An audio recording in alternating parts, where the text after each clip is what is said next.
ভালোভাবে লাগে নাই। দেখেন নাই মাইক্রোবাসে বা অ্যাম্বুলেন্সে অনেক সময় দরজা এরকম মারার পরে অনেক সময় লাগে না, যার জন্য ড্রাইভার বলে যে দরজাটা ভালো করে লাগায় নাই। ঠিক না? দরজাটা ভালো করে লাগে নাই। সামনে চলতে গিয়ে এই গাড়িটার ব্রেক কষতে হয়েছে ড্রাইভারের কোনো কারণে। যেই না ব্রেক কষেছে আর অমনি দরজা যেটা লাগছিল না ভালো করে দরজাটা খুলে গেল, আর রুগীটা 8 তলা কাছে পড়ছিল, ওইটা ছিল পাশে, সে ছিটকে গিয়ে রাস্তায় পড়লো, আর একটা বাস সামনের থেকে এসে মাটিতে তাকে চ্যাপ্টা করে দিয়ে চলে গেল। শুনিয়া আমার মুখ থেকে বেরিয়ে গেল আল্লাহু আকবার। বলেন আল্লাহু আকবার। কি আল্লাহ পাকের কি প্রচন্ড ক্ষমতা, কি ইচ্ছা তার। মৃত্যুর জন্য সময়ও লাগবে, জায়গাও লাগবে, দুটো জিনিস এক হতে হবে। আল্লাহর যাকে যে মৃত্যু দিবেন, মৃত্যুর জন্য সময় এবং জায়গা দুটোর কম্বিনেশন হতে হবে। 8 তলা থেকে পড়বে ঠিক, কিন্তু মরবে না। আজরাইল অপেক্ষা করতেছে রাস্তায়, বাস আসবে যখন। 8 তলা থেকে পড়লো, অবিশ্বাস্য ভাবে লোকটা বেঁচে গেল, আর হসপিটালে তার যাওয়া হলো না। গাড়ির দরজা খুললো, রাস্তা দিয়ে পড়লো, আজরাইল দ্রুত তার কাম সেরে চলে গেল। সুতরাং মুমিন ব্যক্তি আল্লাহর উপর ঈমান আনার কারণে দুর্জয় মনোবল সৃষ্টি হয়।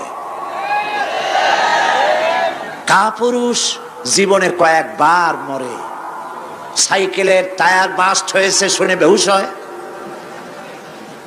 তারপরে ট্রাকের টায়ার বাস্ট হয়েছে শুনলে কানের তলা ফেটে যায়, বোম বাস্ট হয়েছে আওয়াজ শুনে হার্ট ফেল করে, পাতিশিয়ালের ডাক শুনলে কোনো হুশই থাকে না। এই হচ্ছে কাপুরুষদের কাজ। আর ইমানদার ব্যক্তি এগুলি পরোয়া করে না। তার জানা আছে যে আমার নির্ধারিত সময়ের এক মুহূর্ত আগে আমার মৌত হবে না। তো মৌত যখন আমার জন্য অবধারিত, দুনিয়ায় আসছি যখন, মৌত যখন হবেই, সেই মৌত বিড়ালের মতো হোক তা কি চান? পাতিশিয়ালের মতো হোক তা কি চান? আমি তো বলি যে বিড়ালের মতো 500 বছর বেঁচে থাকার কোনো লাভ নাই। সিংহের মতো 5 মিনিট বাঁচুন। মির্জাফরের মতো 50 বছর বেঁচে থাকায় লাভ নাই। খালিদ বিন ওলীদের মতো, সিরাজউদ্দৌলার মতো বেঁচে থাকুন।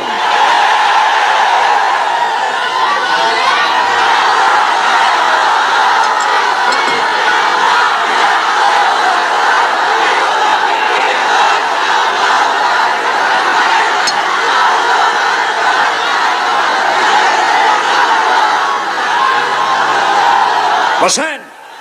আপনারা যদি দাঁড়ায় যান তাহলে আমি করব কি? বসেন বসেন। সেই জন্য এই ক্ষণস্থায়ী জীবনকে কেন সেই অনন্ত সুখময় জীবনের জন্য উৎসর্গ করে দেব না, যা আল্লাহর কাছে পাওয়া যাবে কিয়ামতের দিন। দেখেন, মৃত্যু হওয়া উচিত মুসলমানদের, শাহাদাতের মৌত হওয়া উচিত। কি মৌত হওয়া উচিত? আল্লাহকে আজকে প্রাণ খুলে বলি, আল্লাহ জীবন তো নিবাই, সুতরাং জীবন যখন নিবা, মৌতটা শাহাদাতের মৌত তুমি আমাদের দান করে দিও। কাপুরুষের মতো মরতে চাই না, শাহাদাতের মৌত চাই। সুবহানাল্লাহ বলেন, আমিন বলেন। মুমিন ব্যক্তি তার বড় ফায়দা, সে সাহসী হয়। সুবহানাল্লাহ বলেন। দেখেন, বুখারী শরীফের হাদিস, যুদ্ধের জন্য, বদরের যুদ্ধ, হুজুর সাল্লাল্লাহু আলাইহি ওয়াসাল্লাম সৈন্যদেরকে রিক্রুট করছেন, কিন্তু কথা বলতে গিয়ে রাসূল করিম সাল্লাল্লাহু আলাইহি ওয়াসাল্লাম দাওয়াত দিচ্ছেন, কিন্তু মনে মনে চিন্তাও করছেন যে সামান্য কিছু লোক, অস্ত্রপাতি কম, এই জিহাদের অবস্থাটা তারা কিভাবে নেবে। একজন যুবক সাহাবী দাঁড়ায় গেলেন, তার নাম মিকদাদ রাদিয়াল্লাহু তাআলা আনহু। যুবক, এই পৃথিবীতে যুবকদের ইসলামের সবচাইতে অবদান কাদের? চিল্লায় বলো। যুবকদের অবদান সবচাইতে বেশি।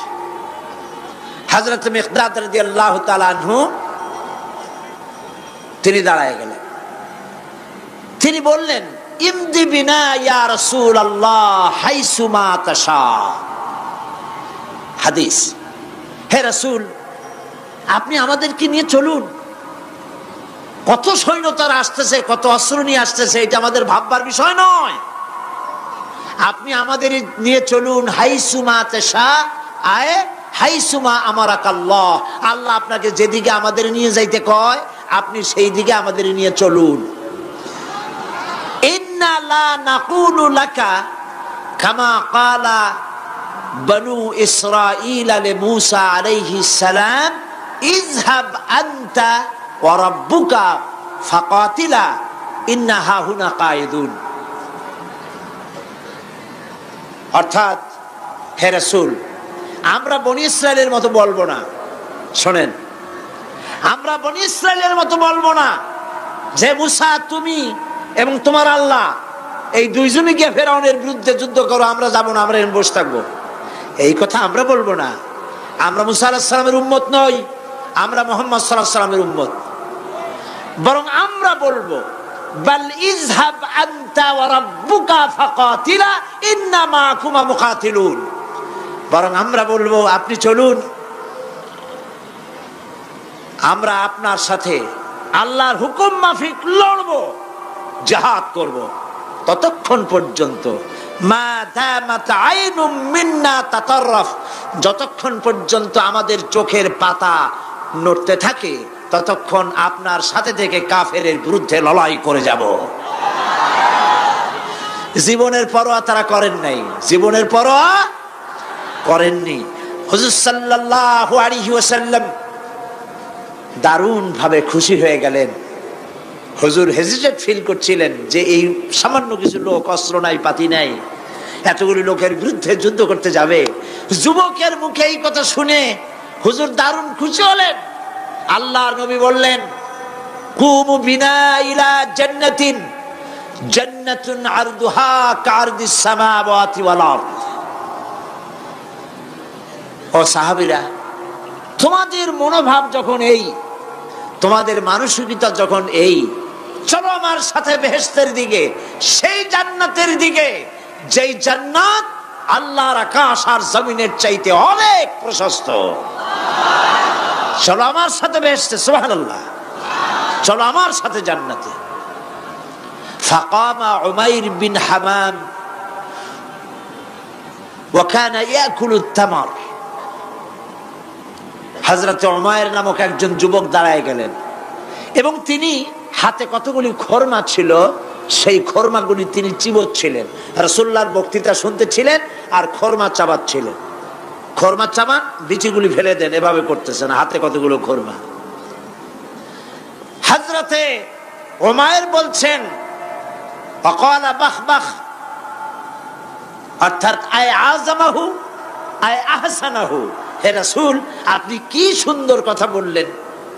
আপনার সাথে লড়াই করতে যাব কাফেরদের বিরুদ্ধে, সেই লড়াই করলে এমন বেহেশত পাবো যে বেহেশত হবে আকাশ আর জমিনের চাইতেও প্রশস্ত। তাহলে ওয়াল্লাহি হাত্তা আকুলাহুন্না ইন্নাহা লাহায়াতুন তাবিলা, তাহলে আমার হাতে যে খরমাগুলি আছে এই সমস্ত খরমাগুলি খেতে গেলে কিন্তু অনেক সময় লেগে যাবে। এত সময় বেহেশতে যাওয়ার জন্য আমি তো তর সহ্য করতে পারবো না। ফারামাবিহীন হাতের সব খরমা ভালাই দিলেন, যুদ্ধে ঝাঁপায় পড়লেন। অনেকক্ষণ কাফেরদের বিরুদ্ধে লড়াই করে হযরত উমাইর শাহাদাত বরণ করলেন। রাসূলুল্লাহ তার লাশের কাছে গিয়ে আঙ্গুল দিয়ে ইশারা করে বললেন, ইন্নাকা মিন আহলিহা। উমাইর, তুমি যেই বেহেশতে যাওয়ার জন্য খরমাগুলি খাওয়ার সময় পাচ্ছিলে না, তাড়াতাড়ি করে খরমাগুলি হাত দিয়ে ফেলে দিয়েছিলে, আমি আল্লাহর রাসূল, আমি সাক্ষী দিচ্ছি অবশ্যই আল্লাহর সেই জান্নাত তোমার জন্য অবধারিত। মুমিন ব্যক্তি সে কখনো মৃত্যুর ভয়ে উদ্দেশ্য হাসিল থেকে চুপ করে বসে থাকে না। সে ভয় করে কেবলমাত্র কাকে? সে মৃত্যুর ভয়, মৃত্যু হবেই এবং আমার জন্যে বিশ্বাস রাখতে হবে আমার জন্যে যদি কোনো বুলেট এর উপরে আমার নাম লেখা থাকে, পৃথিবীর সমস্ত মানুষ আমাকে পাহারা দিয়ে সেই বুলেট থেকে আমাকে রক্ষা করতে পারবে না। আর যদি কোনো বুলেটে আমার নাম লেখা না থাকে, সারা পৃথিবীর সমস্ত মানুষ বৃষ্টির মতো গুলি বর্ষণ করলেও একটি গুলিও আমাকে বিদ্ধ করতে পারবে না। এটার নাম হলো ঈমান। এটার নাম কি? এই ঈমান পেলাম কোথায়? কোথায় পেলাম? কোরআন শরীফে। কোথায় পেয়েছি? আল্লাহ রাব্বুল আলামিন বলেন, ওয়ামা হুম বিদরিনা বিহি মিন আহাদিন ইল্লা বিইজনিল্লাহ।